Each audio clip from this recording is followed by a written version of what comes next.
ഇന്ന് വാഴത്തോപ്പിൽ ഇടുക്കി താലൂക്ക് പ്രഖ്യാപനം നടക്കുന്ന വേദിക്ക് ചുറ്റും ഫ്രാൻസിസ് ജോർജിനെ വിളിക്കൂ, ഇടുക്കിയെ രക്ഷിക്കൂ എന്ന മുദ്രാവാക്യമുയർത്തിയ പോസ്റ്റർ പ്രത്യക്ഷപ്പെട്ടത് യൂത്ത് കോൺഗ്രസുകാരുടെ പ്രതിഷേധത്തിന് ഇടയാക്കിയിരുന്നു.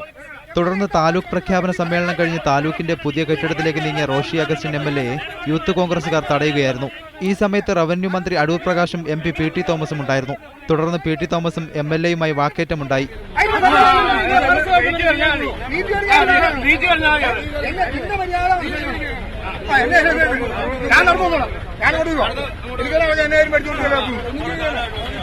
ഇത് മുന്നണിയിൽ പരാതിപ്പെട്ടിട്ടുണ്ടെന്ന് റോഷി അഗസ്റ്റിൻ MLA പറഞ്ഞു. എന്നോട് വെറുതെ പറഞ്ഞു നിർത്തി ഇത്തരം കാര്യങ്ങൾ പറയേണ്ടതില്ലായിരുന്നു. അതൊക്കെ ഒരു പക്വതാപൂർവമായ സമീപനം സ്വീകരിക്കേണ്ടതാണ്. അത്തരം വിഷയങ്ങളുണ്ടായ പാർട്ടിയോ മുന്നണിയിലോ അല്ലെങ്കിൽ സ്വന്തം പാർട്ടിയോ ചർച്ച ചെയ്യപ്പെടേണ്ട വിഷയങ്ങളാണ്.